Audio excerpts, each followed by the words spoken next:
Hey, welcome back, everybody. Of course, you know me. My name is Dr. Keith McNally.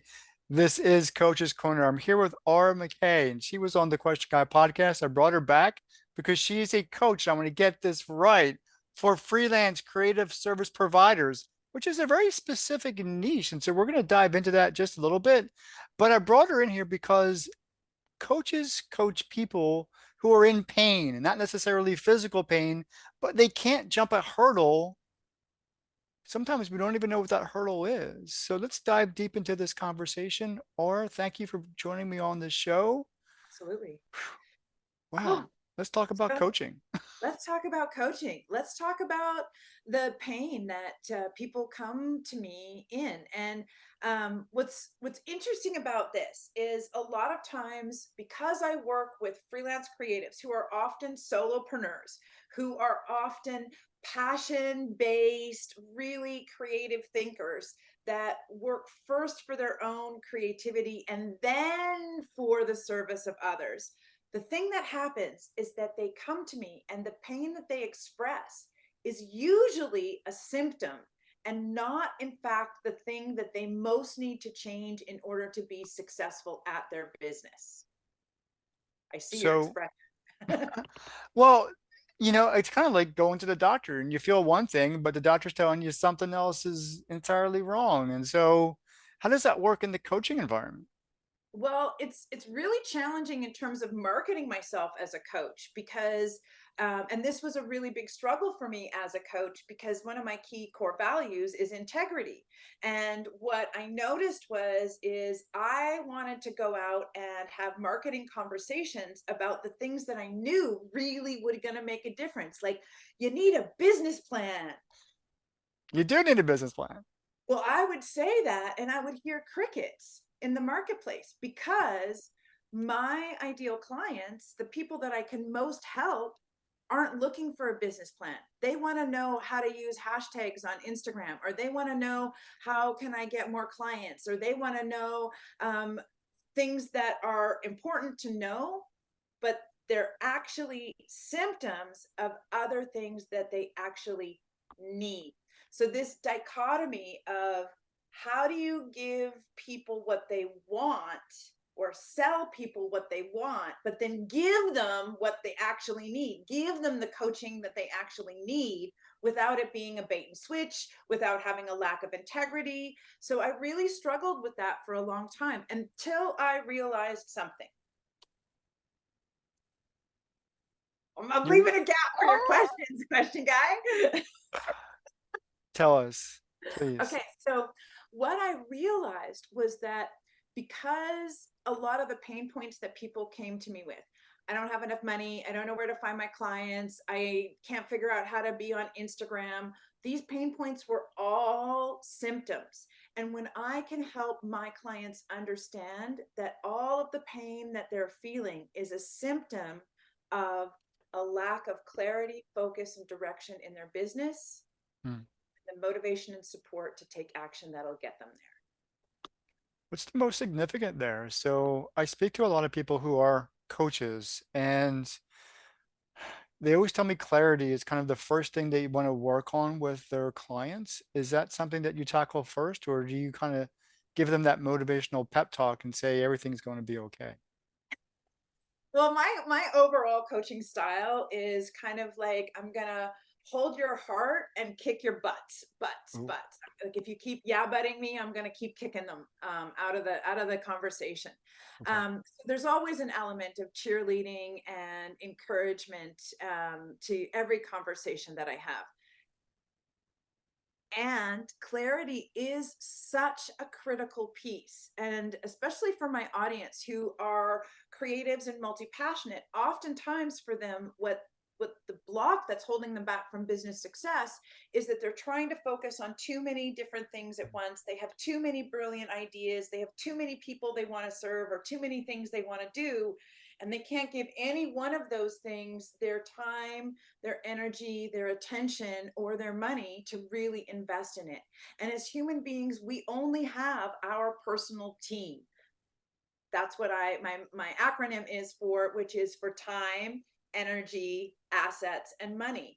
And so when you don't have a clear idea about where to focus that, what happens is it's not directed effectively. Mm. Success is still possible. Success without a coach, totally possible.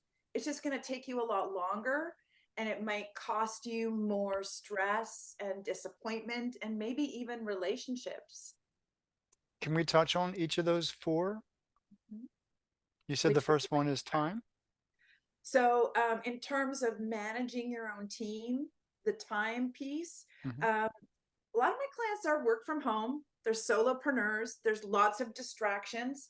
Many of my clients are neurodistinct. They don't necessarily think or work in a very linear, standard kind of 9 to 5 world. However, one thing that's true for all of us, my friend, we only have 168 hours in a week. Total. And when you get really clear about where you are choosing to invest that time, Mhm. you can start to see that your where you invest your time and energy has a direct relationship with the kinds of results that you get.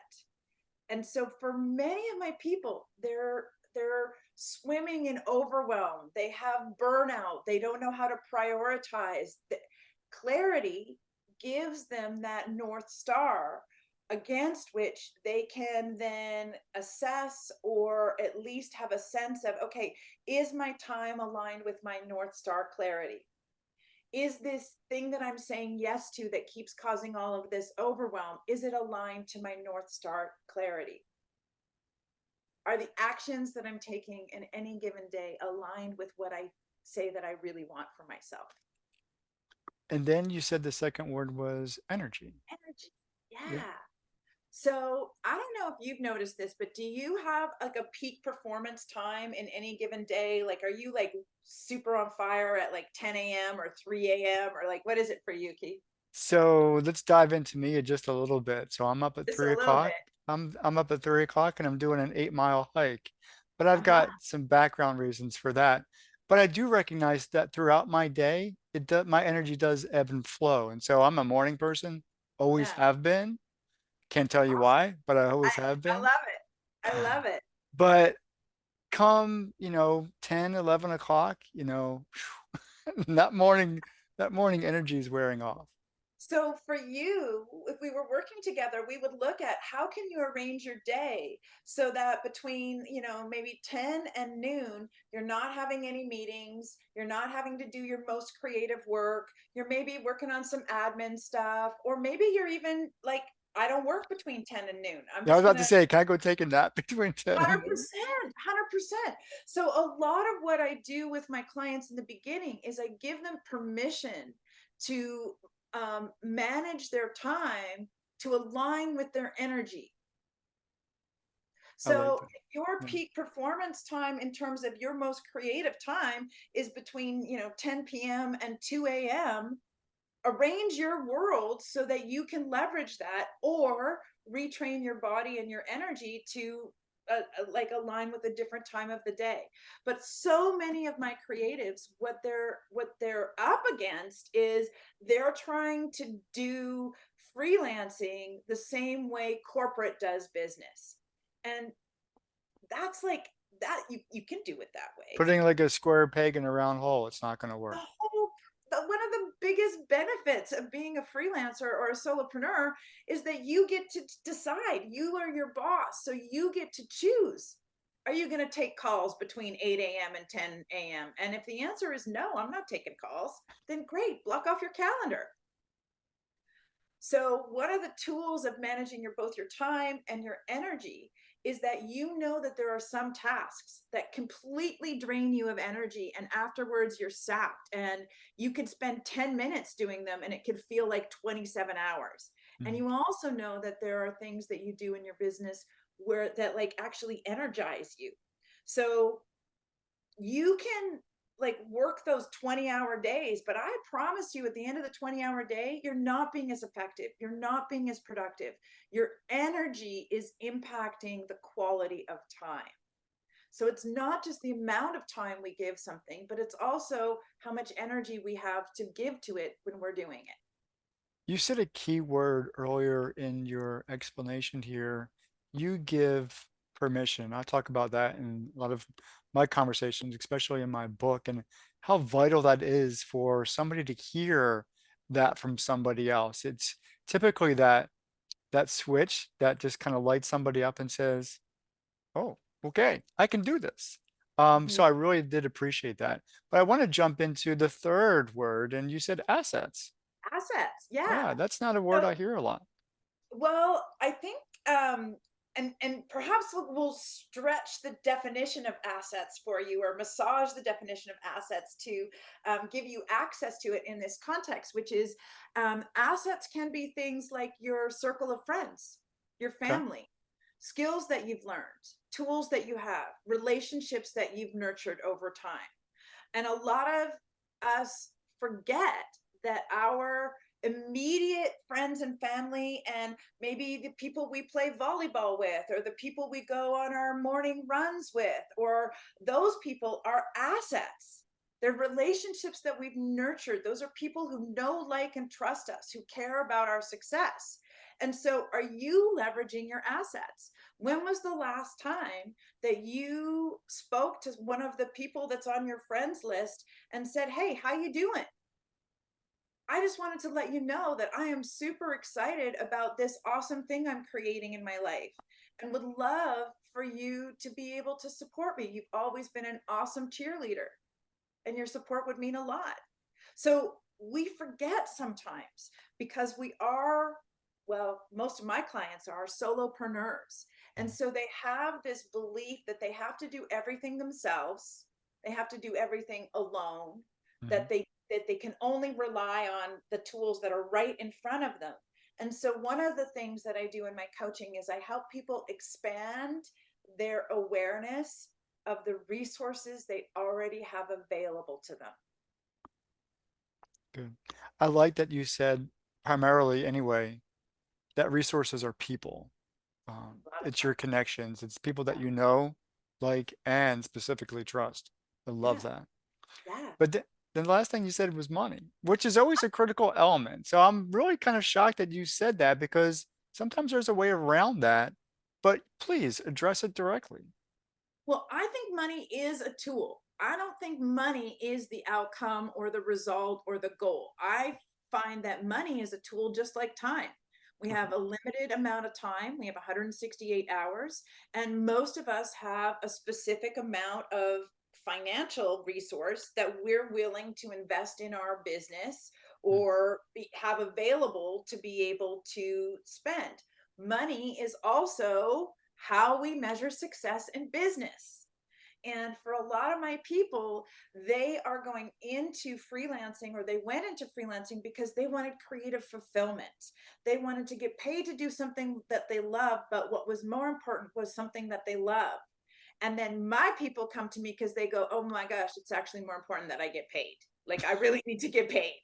And so I help them figure out a way to manage their money and bring mindfulness to their money and to be able to work with money in a transformed way. And one of the key ways that I do that is I help them create predictable income for themselves, even in a gig economy.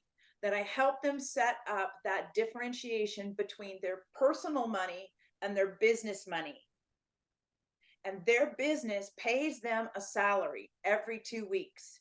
And then they figure out a cash flow strategy for the business so that they, as a human being, are getting paid by their business every 2 weeks. They don't have to stress about rent. They don't have to stress about vacations. They can plan things. They have a reliable amount of income coming in. Where they switch that is they focus on how are they going to manage the money of a business. And that, for a lot of people, takes a lot of the sting and the emotion and the stress and the shame and the embarrassment and all of that out of it, because it's just a business. The business has cash flow. We just have to figure out how to manage the cash flow. Oh, you need a line of credit for your business. Oh, you got to create payment plans so that you can get recurring monthly income. Oh, okay. Not, "Oh my gosh, I didn't have any money this month and I didn't sell anything, so I'm a terrible person and now I'm stuck at business and I can't possibly even get another client ever." And oh, now I'm really glad that most freelance creatives are not good at managing their money because it makes my job seem like I'm even more of a miracle worker when I help them figure it out. However, I would really like for people to be more financially literate for sure. I think that would help. Absolutely. Yeah. So with that and the time that we have left, I do want to ask you one critical question, if I may. All right. And that question is, what do you tell your clients when they come to you and they just say, I really don't know what to do next? What's the answer to that question? It's like, well, you are in the absolute right place. What I help my clients do is figure out the action steps. Help them figure out what to do next and how to do it. It's really hard to set, meaningful goals and to create business plans for yourself by yourself. It's almost impossible without someone prompting you and asking you questions and reflecting back at you and helping you guide your own thoughts to be able to get that clarity about what is the most important thing. And I will tell you this, one of the things that I do for my people that I do, even if you're just on a casual call with me or a connection call with me, is that I have the ability to see possibilities that they can't see for themselves. I can see the possibility of their success. I can see the possibility of stress-free living. I can see the possibility of them attracting their most ideal clients and reaching their income targets. And it's amazing when you can have a coach, any coach in any field, that can see a possibility for you that you can't see for yourself and can help guide you to become that. I think that is the gift of coaching. There really isn't any better way to end this conversation. Or thank you Thank for you. joining me in this conversation and being on Coach's Corner. For those of you who are watching and listening, I'll see you next time. Take care. Thank you so much.